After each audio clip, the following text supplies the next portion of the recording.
ازيك يا ابله فهيد؟ والله مبسوطة خالص انك معايا النهاردة. وانا مبسوط اكتر ان انا هنا. يا روحي بموت انا في التيب اللي يتعضعض ده. مم. بس ايه الحلاوة والخساسين اللي انت فيهم دي؟ تسلمي. مم. انت مكسوف ولا ايه؟ انا مش هروح معاكي يعني. وانا خدتك لسه في حتة؟ يعني تمام. لا نفك شوية. يلا.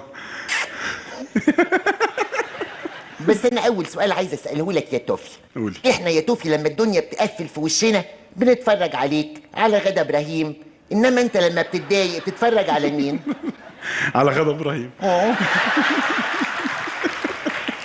على العموم يا توفي، على قد ما انا زعلانه ان مفيش اشغال شقه السنه دي، الا اني مبسوطه قوي انك هتعمل اول بطوله ليك في رمضان.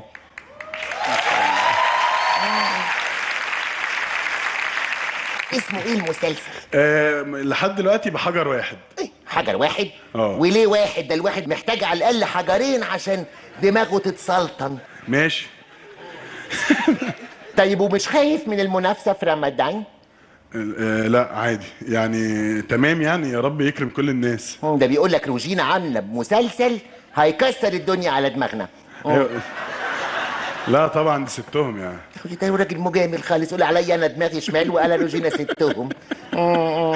طيب وعلى كده يا توفي جاي لي النهارده من زايد ولا من الشرقيه؟ انا جاي من زايد. ايه بطلت تروح الشرقيه ولا ايه؟ لا بروح لهم كتير. طب مش تجيب لقبلتك حاجه من الشرقيه وانت جاي؟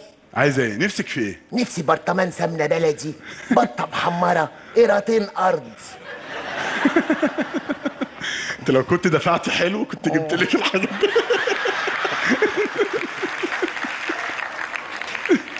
طيب مين ام بطه؟ دي جارتي. اصل كل ما يقول لهم هبوس مصطفى يقولوا لي اوعوا احسن ام بطه تاكلك. ايوه. بتقعد تقول لي اوعى تبوس. وبتسمع كلامها ولا بتستسلم للسيناريو؟ مش حوار ان انا عايز ابوظ، انا مش عاوز ابوظ عموما. فناوي تسمع كلام ام بطه؟ مش دايما يعني. لا عايز اسمع كلام. تسمع كلام ام بطه.